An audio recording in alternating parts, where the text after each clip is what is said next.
Hi viewers, welcome to Pavan Donthukurthi facts. ఈ వీడియోలో మీకు తెలియని కొన్ని ఆసక్తికరమైన విషయాల గురించి తెలుసుకుందాం. ఇంకస్సలు లేట్ చేయకుండా వీడియోలోకి వెళ్ళిపోదాం.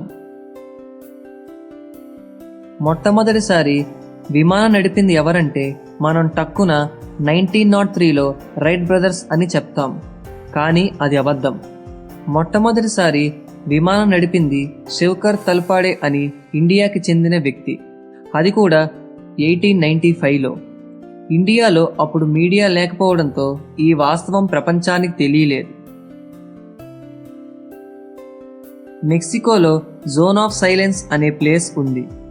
అక్కడ అడుగు పెట్టగానే క్లాక్స్ ఇంకా రేడియోలు పనిచేయడం ఆగిపోతాయి. కంపాస్ వైలెంట్గా తిరుగుతుందంట. సో స్కేరీ కదా. చంద్రుడి మీద అంతా చీకటి ఉంటుంది కదా, మరి చంద్రుడు ఎలా వెలుగునిస్తాడు? సూర్యకిరణాలు చంద్రుడి మీద పడినప్పుడు అది ఆ లైట్ని రిఫ్లెక్ట్ చేస్తుంది. చంద్రుడి మీద పడిన లైట్లో కేవలం 3-12% మాత్రమే అది రిఫ్లెక్ట్ చేస్తుంది. చంద్రుడిలో ఉన్న ఆర్బిట్ని బట్టి లైట్లో డిఫరెన్సెస్ వస్తాయి.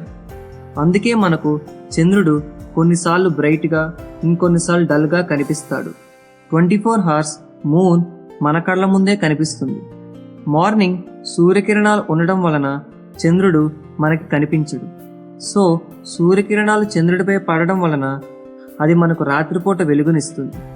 ఒకవేళ సూర్యుడు లేకపోతే చంద్రుడికి కూడా వెలుగుండదు. ఏషియాలో మొట్టమొదటి ఎలక్ట్రిక్ స్ట్రీట్ లైట్ను 1905లో ఆగస్ట్ 5న బెంగళూరులో ప్రారంభించారు. మోనాలిసా పిక్చర్ ఎంత ఫేమస్సో మీకు నేను చెప్పక్కర్లేదు. మోనాలిసా చిత్రాన్ని గీసిన లియోనార్డో డావిన్సీ ఒక చేత్తో బొమ్మ గీస్తూ మరొక చేత్తో అక్షరాలను వెనక్కి రాయగలిగేవాడు. So that's all for today friends. Hope you all like the video. ఈ వీడియో ఎలా అనిపించిందో కింద కామెంట్ సెక్షన్లో మెన్షన్ చేయండి. మరో ఇంట్రెస్టింగ్ టాపిక్తో మళ్ళీ కలుద్దాం. Until then take care. Bye bye.